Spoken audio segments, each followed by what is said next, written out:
Бүген район хуҗалыкларында актив рәвештә мал азыгы хәзерләү эше дәвам итә. Эссе, явым-төшемсез көннәр чабылган үләнне киптерергә һәм тиз арада җыеп алырга мөмкинлек бирә.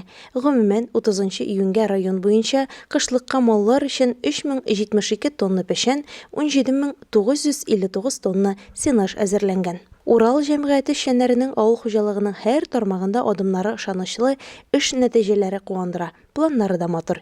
Бүгенге көндә басуларда мал азыгы хәзерләү тулы куәткә бара. Әйтергә кирәк, моңа хуҗалык ныклап әзерләнгән. Яңа куәтле техникалар эш барышын җиңеләйтә. Бүгенге көнгә 600 тонна печән басуларыннан кайтарылган.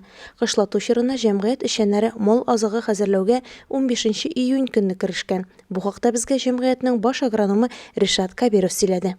Бүгінгі күндә біздің 242 гектар жерден люцерна пішен жеп алдық. 5000 центнерлап жиылды енді пішен. Әлеге бұл басу біздің 45 гектар. Мұнан енді 30 центнер гектарынан да шақмас деп ойлаймыз. Бұның білән пішен біздің шушы басуны біту білән пішен әзірлеу тоқтала. Қолған үліш біздің зеленый масса болып ошатылашақ.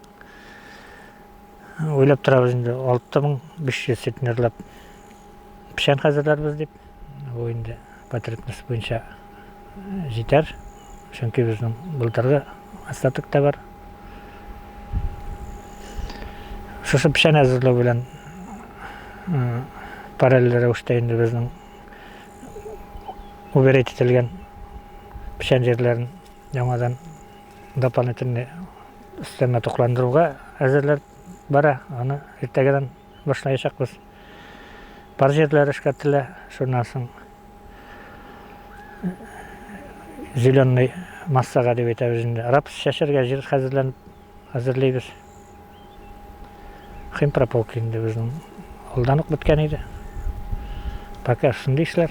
Бүгенгә механизаторлар 45 гектарлы люцерна басуында эшли. Шулпан үзйөрешле чапкычта Рәфис Гаппасов печәннәрне чапты. Марс Муллагалиев һәм Зинур Сафиуллин чабылган үләннәрне әйләндерә. Пресс җыгышта Динар Хафизов һәм Рөстәм Галиев төргәкли. Альберт Иванов аларны төйи. Төргәкләрне Венер Бахманов, Рәсүл Мустаяпов өзлексез ташый. Ильяс Асадуллин бушатып өйеп тора. Урып җыюга әзерләнәбез дип якынча планнары белән уртаклашты Ришат Наилулы. Менә шулай бүген ураллылар басу кырларда тир түгә.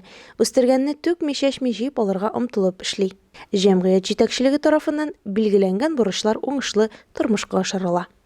Мая газетының махсус хәбәрчесе Гүзәл Фатхуллина, Луиза Шарафутдинова, Илеш телерадиокомпаниясе.